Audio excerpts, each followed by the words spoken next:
আগস্টে রেমিটেন্স এসেছে $222 কোটি, যা গত বছরের একই সময়ের তুলনায় 39% বেশি বলে জানিয়েছে কেন্দ্রীয় ব্যাংক। রোববার বাংলাদেশ ব্যাংকের নির্বাহী পরিচালক ও মুখপাত্র মেজবাউল হক সাংবাদিকদের এ তথ্য জানান। এর আগে জুনে $254 কোটি রেমিটেন্স এলেও জুলাইয়ে বৈষম্য বিরোধী ছাত্র আন্দোলনের সময় রেমিটেন্স প্রবাহ হোঁচট খায়। জুলাইতে প্রবাসী আয় আসে $191 কোটি। গত বছরের আগস্টে রেমিটেন্স প্রবাহ ছিল $159 কোটি। এবার সেই একই সময়ের তুলনায় রেমিটেন্স বেড়েছে 39%। অন্তর্বর্তী সরকার গঠনের পর ডলারের দাম ও প্রণোদনা বাড়ায় বৈধ পথে রেমিটেন্স পাঠানোর প্রবণতা বেড়েছে বলে জানান বাংলাদেশ ব্যাংকের মুখপাত্র। বলেন, ব্যাংক খাতে যে সংস্কার চলছে তাতে মানুষের মধ্যে আস্থাও ফিরবে।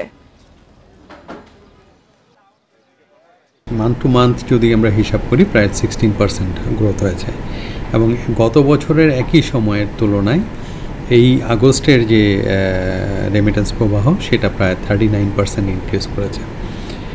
তো আমরা মনে করি যে সামনে এটা আরও বৃদ্ধি পাবে। আমাদের আপনারা জানেন প্রবাসী ভাই বোনেরা যারা আছেন তারা বৈধ চ্যানেলে আমাদের রেমিটেন্স এখন প্রেরণ করছেন। এদিকে সেপ্টেম্বরে ব্যাংক থেকে চেকের মাধ্যমে নগদ টাকা উত্তোলনের সীমা বাড়ানো হয়েছে। যে কোনো ব্যাংক থেকে চেকের মাধ্যমে সর্বোচ্চ নগদ 5 লাখ টাকা উত্তোলন করা যাবে। পরবর্তী নির্দেশ না দেওয়া পর্যন্ত এই সিদ্ধান্ত বহাল থাকবে বলে ব্যাংকগুলোকে এক বার্তায় নির্দেশনা দিয়েছে বাংলাদেশ ব্যাংক। এর আগের সপ্তাহে ব্যাংক থেকে নগদ সর্বোচ্চ 4 লাখ টাকা তোলা যেত। অন্তর্বর্তী সরকারের শপথ নেয়ার দিন গত 8 আগস্টে ব্যাংক থেকে চেকের মাধ্যমে নগদ টাকা তোলা সীমিত করে দেয় বাংলাদেশ ব্যাংক। তবে ডিজিটাল লেনদেনে যে কোনো পরিমাণ টাকা স্থানান্তর করার সুযোগ থাকছে।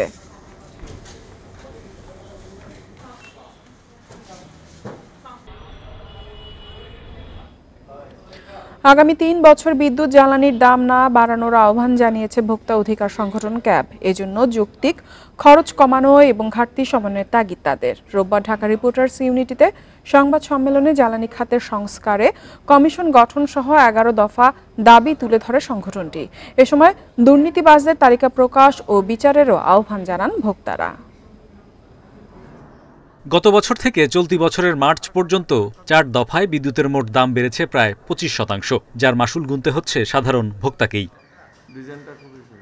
ক্যাপাসিটি চার্জের নামে গত 15 বছরে বিদ্যুৎ খাতে খরচ 1 লাখ কোটি টাকা, যার সিংহভাগই গেছে আওয়ামী লীগ সরকার ঘনিষ্ঠ বিভিন্ন কোম্পানিতে। প্রতিযোগিতা এড়িয়ে যেমন খুশি তেমন দামে বিদ্যুৎ ও জ্বালানি বিক্রির মাধ্যমে লুটপাট হয়েছে হাজার হাজার কোটি টাকা। ক্যাবের দাবি, কেবল 2022 সালেই বিদ্যুৎ খাতে লোপাট হয়েছে 35,000 কোটি টাকা। সংবাদ সম্মেলনে জ্বালানি খাতের বেশ কিছু সংস্কারের দাবি তুলে ধরে ভোক্তাদের সংগঠনটি। তেলের দাম ঠিক করতে সাবেক সরকারের পথে না হাঁটার আহ্বান তাদের। টেকনিক্যাল লস, যে সমস্ত ব্যয় সংযোজন করে মূল্যহান নির্ধারণ করেছে সমস্ত কিছু তারা আড়াল করেছে এবং আড়াল করে যাচ্ছে এখন পর্যন্ত।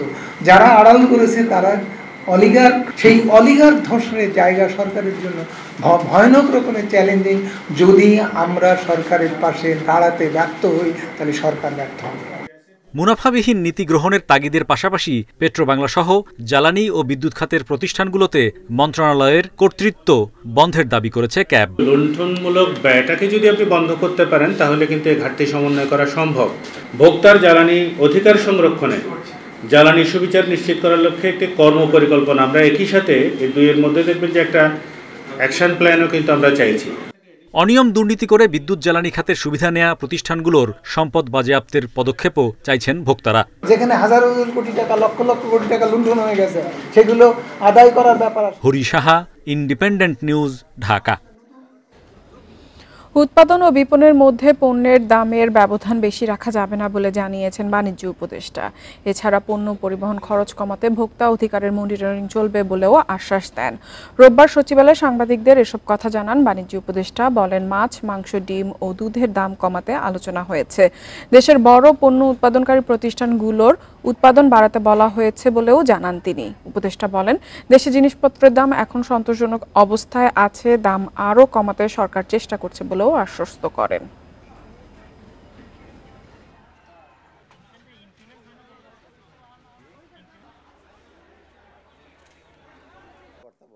কিছু যে সমস্যা আছে সেগুলো আমরা দেখব।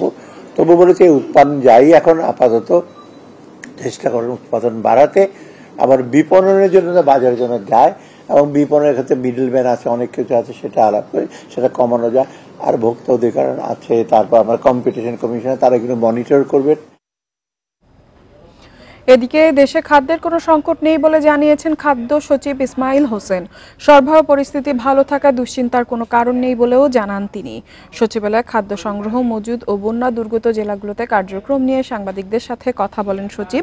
বন্যা দুর্গত 34টি জেলায় 3 মাস বিশেষ ওএমএস কার্যক্রমের মাধ্যমে চাল 30 টাকা ও খোলা আটা 24 টাকা কেজি দরে বিক্রি হবে বলেও জানান তিনি। এখন চাল ও গমের সরকারি মজুদ 19 লাখ টন উল্লেখ করে একে নিরাপদ মজুদ বলছেন তিনি। বিদেশ থেকে খাদ্য আমদানি প্রসঙ্গে সচিব বলেন, এখনও সরকারি কোনো ক্রয় প্রস্তাব নেই, সরকারের সম্মতি পেলে কেনা হবে। গত বছর কেনা 50,000 টন গম নিয়ে একটি জাহাজ বন্দরে খালাসের অপেক্ষায় রয়েছে বলেও জানান খাদ্য সচিব।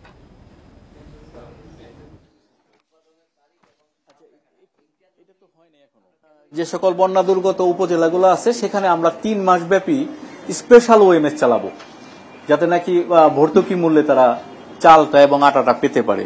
এটি আমরা 230টি কেন্দ্র চিহ্নিত করেছি। প্রতিটি কেন্দ্রে 1 মেট্রিক টন চাল ও 1 মেট্রিক টন আটা দেওয়া হবে এবং সেপ্টেম্বর, অক্টোবর, নভেম্বর এই 3 মাস আমরা চালাবো, এরকম আমাদের পরিকল্পনা।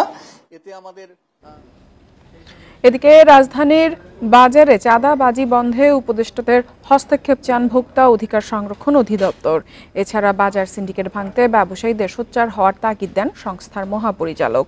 কারণ বাজারে মতবিনিময়ে এসব কথা বলেন তিনি। এ সময় ব্যবসায়ীরা অভিযোগ করেন, প্রকাশ্যে না হলেও আবারও নীরবে চাঁদাবাজি শুরু হয়েছে। কারওয়ান বাজারে দিনে চাঁদাবাজি হতো 1 থেকে 1.5 কোটি টাকা।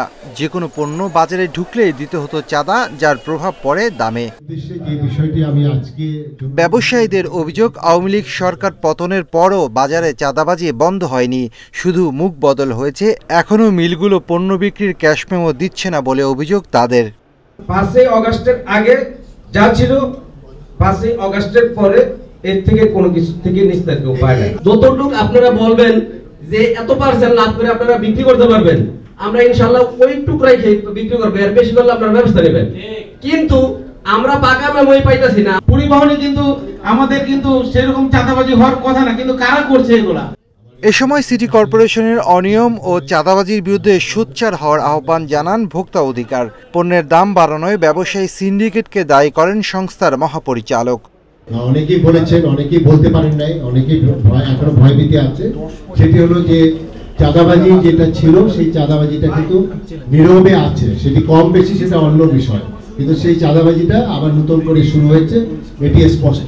এবং আমাদের কাছে সেই তথ্যগুলোই আছে যে নতুন করে চাঁদাবাজি হচ্ছে। বাজারে চাঁদাবাজি বন্ধে আইন শৃঙ্খলা বাহিনীকে নজরদারি বাড়ানোর তাগিদ দেন ব্যবসায়ীরা। সমস্ত জায়গাগুলোতে আমরা একত্রে কাজ করতে পারি। Shafil Alam Sujon, independent news, Dhaka. S আলমের মালিকানাধীন 6টি ব্যাংক সহ 9টি ব্যাংকের পে অর্ডার, চেক ও ব্যাংক গ্যারান্টি গ্রহণ না করার নির্দেশ দিয়েছে চট্টগ্রাম বন্দর কর্তৃপক্ষ। এসব ব্যাংকের তারল্য ঘাটতি থাকায় লেনদেন নিষ্পত্তিতে জটিলতা দেখা দিয়েছে। এর মধ্যে 5 ব্যাংকে 1100 কোটি টাকা আমানত রেখে বিপাকে পড়েছে চট্টগ্রাম বন্দর।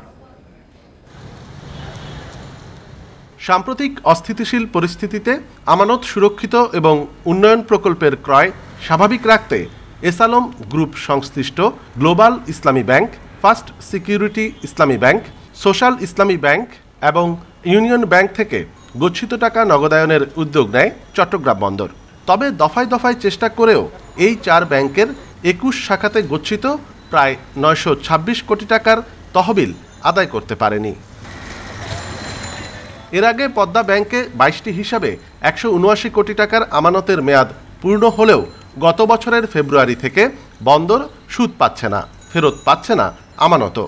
এসব কারণে এই 5 ব্যাংক ও কেন্দ্রীয় ব্যাংকে চিঠি দিয়েছে কর্তৃপক্ষ। ব্যাংকের প্রতিনিধিদেরকে ডেকেছিলাম এবং তাদেরকে বলেছি আমাদের আমানতগুলা কখন ফেরত দেবে একটা সুনির্দিষ্ট ডেট যেন তারা বলে। তো সেই হিসেবে তারা আমাদেরকে চিঠি দিয়ে জানিয়েছে তারা এগুলা ফেরত দিতে ইচ্ছুক। কেউ কেউ সময় চাচ্ছে, কেউ কেউ বলছে তারা যে বিনিয়োগ করেছে সেই বিনিয়োগের রিটার্ন তারা না পেলে ফেরত দিতে তাদের দেরি হবে। আমানত ফিরে পেতে অপেক্ষা করা ছাড়া কোনো উপায় নেই বলে মনে করছে বিশেষজ্ঞরা। আস্থা যখন অর্জন হবে তখন আমানত সংগ্রহ আমানত আসবে এবং টাকা ফেরত দিতে অসুবিধা হবে মনে করি না। তাছাড়া সরকারের একটা ইন্টারিম একটা পরিকল্পনা রয়েছে যে এসালন গ্রুপের যে সহায় সম্পত্তি আছে এই সম্পত্তি লিকুইডেট করে ওখান থেকে টাকা উদ্ধার করার একটা চেষ্টা। জাহাজ ভেড়ানো, পণ্য উঠানামা, ইয়ার্ড ভাড়া এবং নিজস্ব জমির ভাড়া সহ বিভিন্ন খাত থেকে প্রতি বছর এই অর্থ আয় করে বন্দর কর্তৃপক্ষ। এই তহবিল থেকেই বন্দরের চলমান অবকাঠামো উন্নয়ন ও বিভিন্ন প্রকল্প বাস্তবায়নের পাশাপাশি যন্ত্রপাতি, জনবল ও পরিচালন ব্যয়ও নির্বাহ করা হয়। অনুপম শীল, ইন্ডিপেন্ডেন্ট নিউজ, চট্টগ্রাম। হঠাৎ ভয়াবহ বন্যায় কুমিল্লায় কৃষি ও মৎস্য খাতে ক্ষয়ক্ষতি হয়েছে প্রায় 12.5 কোটি টাকার। কৃষি ও মৎস্য বিভাগের প্রাথমিক সমীক্ষায় এই ক্ষতির পরিমাণ জানা গেছে। বন্যার পানি ধীর গতিতে নামতে থাকায় ক্ষতির পরিমাণ আরও বাড়তে পারে বলে আশঙ্কা করছেন সংশ্লিষ্টরা। গোমতীর পানি কমে আসায় কুমিল্লার উত্তরের উপজেলাগুলোতে ধীরে ধীরে পানি নামছে, তবে এখনো তলিয়ে দক্ষিণের 4 উপজেলা। বন্যায় কুমিল্লার অন্তত 70,000 হেক্টর কৃষি জমি ডুবেছে। সবচেয়ে বেশি ক্ষতিগ্রস্ত রোপা, আমন ও সবজির ক্ষেত। এ পর্যন্ত কৃষি খাতে 850 কোটি টাকার ক্ষতির প্রাথমিক তথ্য দিয়েছে কৃষি অধিদপ্তর। আমাদের কিছু প্রণোদনা কার্যক্রম আছে সরকারের পক্ষ থেকে, কিছু বীজ সহায়তা কার্যক্রম আছে। এটা হলো আমরা রোপা আমনকে যদি আমরা একটু ক্ষতি কৃষকদেরকে সাপোর্ট দিতে চাই, সেটা সেই লক্ষ্যে সরকার চেষ্টা করছে যে তাদেরকে একটু বীজ সহায়তার সাথে কিছু সার 10 কেজি ডিএপি, 10 কেজি এমওপি এবং হয়তো কিছু নগদ সহায়তা থাকবে। ব্যাপক ক্ষতি হয়েছে মৎস্য খাতেও। এখন পর্যন্ত তলিয়েছে 2,500 মাছের ক্ষেত, ভেসে গেছে 2টি পোনা উৎপাদন কেন্দ্র। প্রাথমিকভাবে মৎস্য খাতে 400 কোটি টাকার ক্ষতির তথ্য মিলেছে। জাল দিয়ে বেড়া দিছি, ভাবছিলাম যে সকালবেলা চারোদিকে পানি, তো সাপ টাপ অনেক কিছু পারে উঠা যাইতেছে। তো আমরা বলছিলাম সকালবেলা এসে আবার জাল দেবো। সকালবেলা এসে দেখি এই জমিগুলো প্রায় এর উপরে কোমর সমান পানি উঠে গেছে। আমরা গ্রামের রেশতলি এক বেড়ায় আপনার 50টা ফুসকুনি আছিল, সব তলাই লই গেছে। বাস স্বল্প সুদে কিছু ঋণ দেওয়ার ব্যবস্থা, এই ধরনের বিষয় এটা সরকারের এই ধরনের পরিকল্পনায় আছে। অনেকে আছে যে আপনার কিস্তি দেওয়ার বিষয়গুলো, যে সুদের কিস্তিগুলো যেভাবে দেওয়া হয়, সেক্ষেত্রে হয়তো কিছু সিদ্ধান্ত উপর থেকে আসবে। পানি নামার পর উপজেলা ভিত্তিক ক্ষতি নিরূপণ করে ব্যবস্থার আশ্বাস প্রশাসনের।